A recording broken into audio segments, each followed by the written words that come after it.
This is Pete Moore on Halo Talks. I have a fellow HBS Harvard Business School alum with me, J.Dennis Jean-Jacques, coming in from Ocean Park. We're going to talk about investing.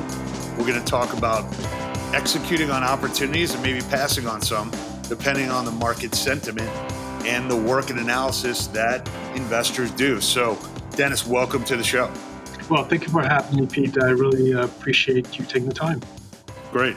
So, our Halo sector, Health, Active, Lifestyle, Outdoors, we've been using that acronym for several years now. There are some public companies that are in the space like Lifetime, Planet Fitness, Exponential. Maybe you can give your background of investing in public markets, and we're going to talk about educating people on, when things seem too good, when things, may look like opportunities, value investing, and how they can then turn maybe the market sentiment into how, they should think about their own business and growth, whether it's time to hunker down or it's time to grow. So why don't you give your background for us? Yeah, sure. So I started in the investment industry in the early 1990s. I grew up in Boston, went to engineering school, and prior to going to Harvard Business School, I worked at Fidelity. Basically, I was an analyst there working with investors like Jeff Ubben, Peter Lynch, Will Danoff. And after a couple of years at Fidelity, I went to Harvard Business School, where it really kind of altered my trajectory in terms of where I would end up in the investment field. I remember Warren Buffett visiting my class during that time, and he really, really showed us a different angle in terms of investing. And since then, I really kind of followed that kind of track, and so that's how I started investing. So for the next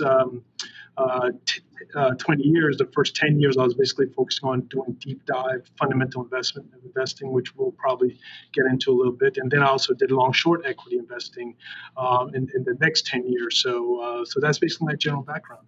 Yeah. So just, give us a little bit of insight in whose money are you investing and how does that work? So, when we talk about in our Halo Academy, a lot of private equity funds that get formed, a lot of that money or most of that money is coming from endowment funds, pension funds, now insurance companies, high net worth investors. So, why is somebody giving you their money to invest? What are the economics of that? And, how does a fundraising go? Because most of our audience understand private equity now, but not necessarily hedge fund or asset management companies. Yeah, so for us, I can't talk too much about specific names, but basically we invest for institutional investors primarily. Those include foundations, Fortune 500 company, global funds of funds as well. And in terms of fundraising, it's really about trying to figure out what their issues and problems are, what problem they're trying to solve in their allocation. So we have two different strategies. One is a risk of mitigation kind of absolute return strategy, and the goal there is really to compound capital, not being correlated with the market, provide some downside protection, and at a minimum, if we're not providing 100% downside, we're at least beating the market when the market comes in. And then we have another opportunistic strategy, which is much more what your listeners and viewers probably used to. It's much more it's a private equity approach, but in the public market. So taking positions of companies for a longer term, seeking more outsized returns. Sometimes we would like to get engaged in some of those companies. So we believe that that's how one should look at the market. Continue to try to compound your capital while you're waiting for great opportunities to invest. Got it. So for our listeners here, private equity will go out, raise money. They'll say, hey, I'm going to take $1 billion. I'm going to turn it into $3 or $4 billion. It's going to take 5 to 10 years. I'm going to find opportunities to invest in management teams and businesses that I think have a special sauce or something that could be repeatable and scalable. And after I'm done growing it, I'm going to sell it to the next private equity fund, or I'm going to take it to the public markets. And that's how you're going to get liquidity. So if I'm an asset manager of a college, let's say Emory University, and I've got $5 billion of potential investments with my endowment fund in order to grow the school in whatever areas that they want it to grow. They're relying on me as the asset manager to get returns on that capital base. So some of that would go to people like Dennis to say, hey, here's a couple $100 million. See if you can turn that into, a 12 to 15 to 20% return and outpace the markets. Some of it might be to put in private equity. Some of it might be to put in Apple stock. So for our listeners, they're all different investment strategies, themes, and experts basically targeting those pockets to make outsized returns. As you look at being a public market investor, if I take a step back and I say, hey, I own investments in 7 private companies, which I do, I can decide any day what I think they're worth, and I can either smile and, drink a Gatorade and go to my Soul Cycle and be psyched about it because something good happened today.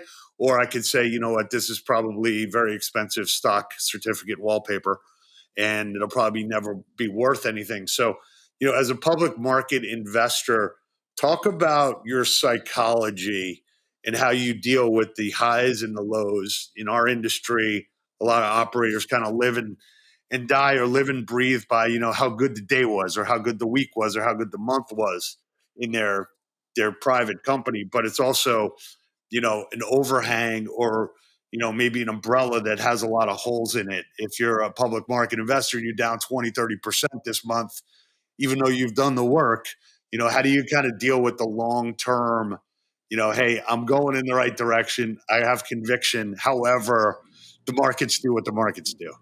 Well, so that's a great question. I think the best way to answer that is that it reminds me of a story or analogy that actually Warren Buffett used when he visited my class at HBS over 20 years ago. And he basically posed a question to the students that said, he asked, why would someone, a rational person, sell a really good business generating a lot of free cash flow? Why would they sell it at a 30-40% discount? I mean,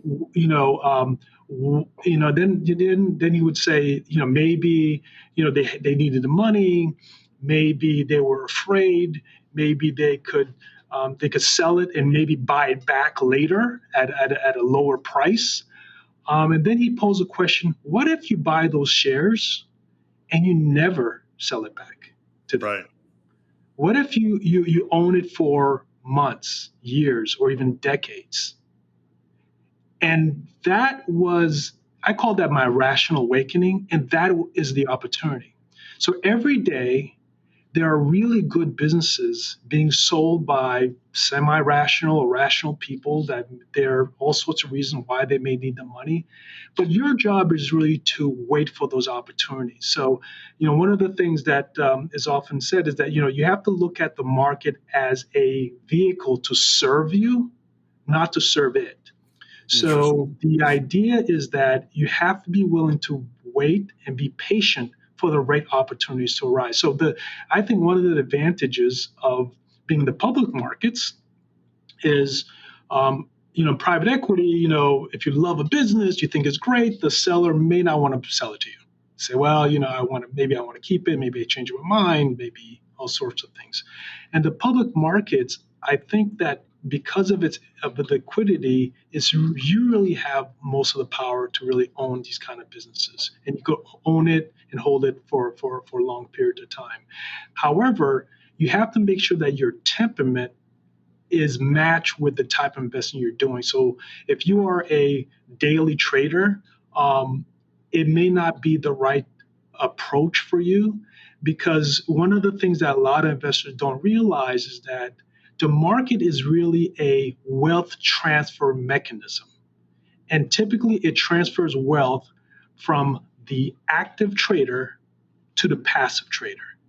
So while you're trading day in, day out, and you're trading all these stocks, you're really, at the end of the day, moving a lot of capital from active traders to basically more passive traders. So the idea I would tell people is that wait for the great opportunities to arise. do a lot of homework, looking at great businesses. As a matter of fact, there are businesses that we're looking at now that we've been waiting 3+ years to buy. It just hasn't hit our price target, even in this market. But when it does hit our price target, we are fully convinced that and have high conviction to go in to buy those kind of shares. So I think that would be the kind of the differentiating factor between how we think about the markets and how others do. Yeah, that's a great summary. To educate people here, if you want to sell your health club chain or franchisor or franchisee platform, that's usually on the best day, it's a 3-month process to get liquidity for your equity. On a more reasonable timeline, it's 6 to 9 months to get somebody to buy your equity. Some processes due to COVID could be 12 to 24 months, whereas Dennis has the luxury of going and firing up his computer and selling his shares. So the ability to move equity between people or between firms in the public market serves a very significant liquidity solution where somebody could get in and out. And there used to be, Dennis, you'll appreciate this, but there used to be a liquidity discount associated with private companies, which seems to somehow have gone by the wayside. Yeah. If Planet Fitness trades at 25 times EBITDA and I'm a franchisor, but I'm 1/100th of the size of Planet Fitness and I'm a private company, somehow I'm still worth 25 times EBITDA. Right. Which at the end of the day, you're not. However, the public markets, I think, sometimes get a bad rap, or hedge funds get a bad rap because like, oh, you guys aren't really producing anything. You're basically just, trading actively as like a glorified, day trader. However, you're moving capital and creating wealth enhancement for investors that are then using those returns to build buildings, buy buildings, bring on new programming into schools, funding scholarship programs, donating that money on behalf of nonprofits. So, when you think more holistically, about your career, and maybe you're not running around to management presentations all the time, but you're making things happen. Talk about how you kind of compare yourself to, other HBS alumni or your friends that say, hey, I just built this company, and it took me 20 years and I kind of created it down in my parents' basement. And you say, hey, that's awesome. And I love it. And when you get to the point where you could become a public company, I'm there to serve you, if you will, to create liquidity for your business. So how do you kind of assess what you do and get excited every day versus somebody who might say, I'm an entrepreneur. I got to get out there. I got to roll up my sleeves every day and, do something physically or have a meeting with people or hire people. So define your side of the world. Yeah, no, that's a great question. I would say that it really boils down to one's temperament and how you're wired. Not everyone is wired to run a business. During my first and second year of business school, I did work at a private equity firm for a summer, and that's just not how I'm wired. I would, after spending 2-3 months on a deal, I would like to close it. not that. Join the club. Join Integrity Square. We love closing deals. I don't want to for some reason or another, the management team didn't want to sell, or the owner of the family business didn't want to sell it, and or the financials have to take out all the stuff out of it because it was like run like a lifestyle business. And so it depends how you're wired. And look, other people, they're wired that way. They enjoy the fact that they looking at 8 different kind of deals, and one of them will hit. They look at 12 deals, they'll do one a year, and they're really wired that way. And that's fantastic. I am not wired that way. I think the way I'm more wired is it's really coming from an engineering background, and that similar to private equity investors, I like the logic, I like the puzzle, try to figure it out. I know there's a lot of competitors and other managers and investors looking at the same kind of opportunities. And there's some gratification when I am found to be right. I was correct on this opportunity. The other thing I will say is that we embrace liquidity. They say that liquidity is like oxygen. You take it for granted until it's no longer there. And so, we've been in a very strong bull market. All investors make, stumble, they make mistakes. I like the fact that I could get out early.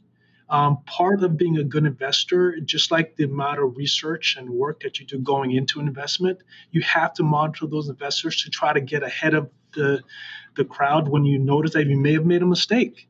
And maybe you're going to be down 10, 15% on the idea, but you're out. And then, you look back a year later, the stock's down 90% or 80%. And that is just as much gratifying as is buying a company and having it ride for a long, long time. So that is how so if you're wired a certain way, and to curtail in your point, if you're wired a certain way, there are areas of the financial market, be it private equity, be it public markets, be it venture capital, where you can excel and do well. I found that in terms of some of my classmates, I think that some of them who are not doing, I think, as much as they would like to do in terms of their career, is that alignment wasn't there. Where they may be more of a private equity investor, but they're doing the public markets or vice versa. And lastly, the last thing I would say is that for me, because I am focused, because of my engineering background, I like logic and I like, things kind of, adding up, so to speak. I'm more geared towards what the probabilities are as opposed to what the possibilities are. So if you think of a venture capital, for example, I like to buy business track records. And I think that's what value investing is really about, to buying business track records. If there's no track record, as in VC and things of that nature, it's just something that I just cannot get my hand around. I don't know if we're going to be going to the moon and we're going to be if crypto is really the thing or the metaverse. I have no idea. That is just not me. And so for me, I like companies where I can look 5, 10, 15, 20, 30 years and say, how did this company operate during a recession? How did this company operate when interest rates going up? How did this company operate when there's high inflation? So I can make a reasonable, logical decision and say, based on what the assessment I've made, I'm willing to make this probabilistic investment, saying that the probability is on my side. When you take a look at markets that may outrun themselves for a period of time, obviously there was a lot of capital put into the system, whether it was PPP money that ended up in the stock market, whether it was government checks that were $1,500 or $2,000, and then you find out that the average Robinhood account, was exactly the dollar amount that came from the government. So basically, the government's like FanDuel, and giving you like $1,000 to $2,000 to put into the market because the casinos are closed, the horse racing is closed. People want to gamble. Welcome to the NASDAQ. So from a standpoint of when you look at markets and you say over a long period of time, they correct themselves or they come to the point where they're pretty much right. Let's just use that as an example. I have people come to me and they say, well, Pete, things are different now. Like, you don't understand that the game has changed. And then when the market comes back down to earth, you say, well, actually, business law and business rules apply to everything. You either have a unit economic model that makes money or it doesn't make money. You got a venture capital idea, and that idea either has come to fruition, within a reasonable period of time, or it's never going to become a thing. Like the Oculus headsets. I always said, everyone would have a headset right now, and the entire world would be on, Google glasses, or not, right? So, how do you think about, maybe seismic events or really game changing quantum leaps in hey, the business model's changed. Obviously you got social media, you got internet, you got everything else, you got AI, but how do you calibrate on your own to say hey, that sounds like really awesome, but it's kind of like something I already saw and it's kind of Yeah, bullshit and it's really not going to turn into what you think. So how prudent have you become, or maybe quick to judge, yeah. but usually right? Yeah, no, that's a great question. So, it all boils down to your circle of competence. So it reminds me of a story that Charlie Munger actually often says is that, so Charlie Munger, who's, Warren Buffett's, Sure. partner, often talks about how he has a friend who, all he does is he buys real estate in the Stanford University area. That's all he does. Yeah. So if you tell him, hey, there's great real estate opportunity in Miami, or in New York, it's fantastic, he'll pass. And he's Right. a billionaire. All he does is buy real estate around Stanford University. He knows where the students go. He knows what's coming up, how much it's worth, and he's been doing it for decades and decades and decades. And the moral to that story is that you could make a lot of money, or you could be highly successful in your corridor of the market. You do not have to go chase waterfalls. You don't have to go chase things that you may not know very well, but it's the hottest thing. So for us, for example, we focus on industrial-related companies. Companies are hard assets and cash flows. We're talking about, ag equipment. We're talking about, a lot of infrastructure and things of that sort. So what I tell investors often, I remind them about that story. When people say, hey, the metaverse and things of that nature, and look, there's going to be a lot of money to be made in those kind of things. But for us, and I would say for other people, I would say that try to analyze the track record of the company. Because what's going to happen is that when you make an investment, not all investments go straight up. Sometimes they go down a bit. Maybe they're down 15% or 20% or 13%. At those moments, that's when you have to tell yourself, do I buy more or do I hold on to it? And you have to have some kind of conviction. That is not the time to try to figure out, well, is the metaverse really going to happen, or something that you really don't have a clue. So to going back to the real estate analogy, so when you could imagine when real estate prices go down dramatically, or he buys some property around the Stanford University campus, and the real estate prices go down, he's probably buying more. Yeah, sure. Yeah. Right? Like your point about liquidity, right? Always have liquidity to take advantage of a future opportunity. Yeah, absolutely. So to answer your question, it's really about building circle of competence and stay within that circle of competence and wait for the opportunities to arise. And don't kind of try not to chase a lot of unicorns per se. Yeah. So we'll put that TLC Beyonce, don't go chasing waterfalls. That's going to be the closer. Right. Don't go chasing waterfalls. Maybe you and I'll do like an a cappella or something. That's right. That's right. That's right. Little riff at the end. Yeah. So in closing here, as you take a look at companies that have built their business over 20 to 25 years, and they're getting courted by investment banks. Maybe they're a data analytics company and they're in the health and fitness industry and the halo sector, and the bankers are like, hey, look, we can sell your company to a private equity fund, you'll get this amount of money, or we'll take this company public.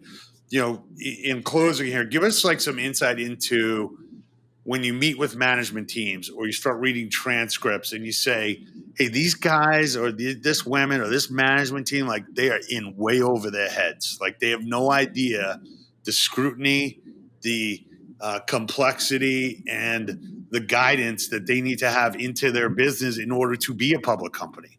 Like, what's the pros and cons of that? So when do you kind of say like, hey, interesting company, they're in the right place, but this team's just not, like, they have no idea what they're in for? Yeah. I would say three things. Number one is that most companies in the public markets that we look at, there's typically one or two things that really drive the shares and profitability. For us, we call it the deep reality of the business. And for us, it's the source of return on capital employed. Now, the source could be a company's ability to raise prices. Maybe it's volume. Maybe they're just growing volume. Or it could be that their input costs, if 80% of their cost is copper, and then copper's coming down. And so that could be the source of margins expanding. So when you talk to management team, and you say, what's your return on capital employed? And they could say, hey, it's 30%, and you could do your own research and you find that it's 25, or you could look at, some like Bloomberg terminal, they have 18. The number isn't really the point. So if a company says their return on capital is 30, the question is, what is it going to from 30 to 50, or is it going from 30 to 15? If it's going from 30 to 50, the question is, what's driving the source of return on capital employed to go from 30 to 50? And that will be the source. Now, the key thing here is that you have to come in understanding historically what has been the source of return on capital employed. So if the source has been, once a company is able to raise prices, there's not a lot of capacity in the industry, they raise prices. But if you see that capacity is increasing in the industry, they're not able to raise prices, and the company still believes that they will, our return on capital will still increase, and they'd say that will they be able to raise prices, there's a disconnect there, and you have to lean on what historically the track record has been for the business, and because that's how you could kind of build some of the conviction on what you're doing. So for us, it's really about understanding what historically has been the source of return on capital employed. Is it the same today, or is it getting better, or is it getting worse? I would say that would be the key for us. That's great. I think people can really apply that same kind of scrutiny to their own businesses. Being a private company, you don't have that many other people looking at your business to say, hey, this is what your real drivers are, or let me scrutinize this, or let me go deep on a part of the business that doesn't make sense to me, explain this. So there are definitely benefits to being a public company, and also having your stock have the liquidity that you'd want, which is the main reason why companies go public, also to use their stock as currency to do deals and reward their employees. So we're going to put the waterfall song on after this. Leave us with this has been a great educational primer, and I'm glad we started this at early in the morning too, because this has been a good educational little cup of coffee for me here. From a standpoint of famous quotes or things that you live by, obviously you got the Buffett and the Munger, and I love that story of real estate. Just stay within your wheelhouse and be an expert in an area. That could be a physical area. A lot of health club operators and studios, like you go into a city, they know exactly where to put that location. That's expertise. That's not in a database somewhere. So you got one extra quote that you could leave us with here in parting? Yeah, since I'm batting 1,000 with the Buffett, so I think another quote I think you would like is one I use often is that Buffett always says that investing is not like gymnastics. There's no style points. Oftentimes you talk to a lot of investors, they say, hey, we have options, we're shorting this, we're buying this, and we're we're cutting this, we're doing all this great stuff, and then what are your returns? Well, we're up 8%. Well, I mean, there's a lot of ways to get 8%. So there's no, because you're doing a lot of fancy stuff around what you're doing in the public markets. Well, I would even think in the private area as well. If you're doing all this stuff where we're cutting this and we're leveraging this and we're doing all this kind of stuff, and then you're getting roughly the same if you were not doing that. So that's one of the key things is that there's no style points in investing. Your returns are returns. And if you could make it much simpler and get similar returns, the better you'll be. That's great. All right, well, keep your business simple, drive it, know what the returns are, the special sauce, what moves the needle. And don't chase waterfalls. Don't chase waterfalls. Dennis, man, thanks for the primer here. Love to see you in person. And we expect the next follow-up here is that you're going to own 5% of the 5 largest companies in the Halo sector. So we'll check back with you in 2024. Absolutely. All right, Pete, man. This has been great. I really appreciate it. Fun, man. All right, good stuff. Ocean Park. If you're looking to park some money, ocean it.